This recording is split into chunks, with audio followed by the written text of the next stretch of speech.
ভর্তায় বেশি পরিমাণে রসুন দিতে হবে আর শুকনো মরিচ দিতে হবে।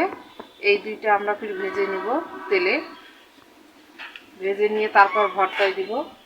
আমরা ভর্তাগুলো সিদ্ধ করতে দিলাম।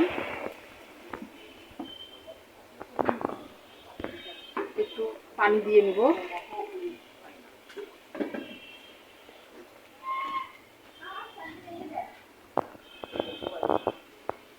এটা এইভাবে সিদ্ধ করে নিতে হবে।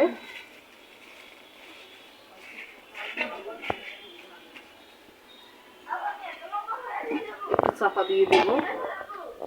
আমরা সিদ্ধ করে নিয়েছি।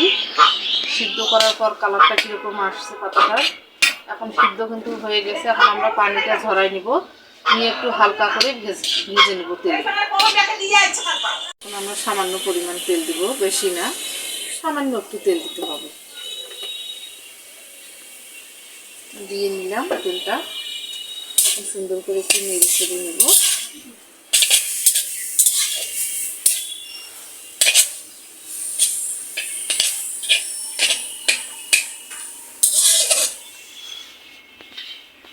আপনারা বাসায় এইভাবে ভর্তা বানাবেন।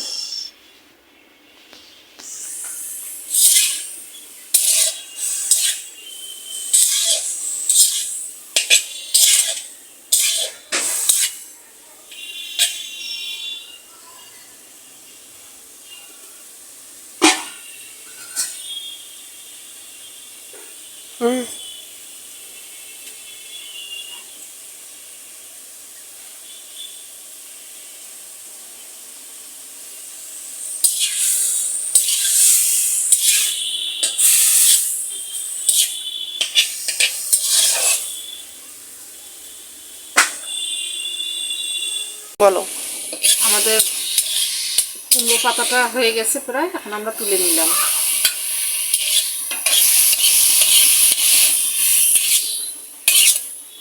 মরিচগুলো দিয়ে দিব, দিয়ে ভেজে নিব। এটা সুন্দর করে ভেজে নিতে হবে।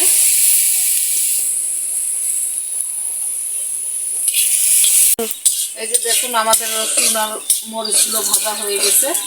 আমরা এখন এটা তুলে নিব। দেখুন, আমাদের চাল কুমড়োর পাতার ভর্তা প্রায় রেডি হয়ে গেছে। আমরা তো ভেজে নিলাম, আপনারা দেখলেন যে কিভাবে ভর্তাটা করলাম।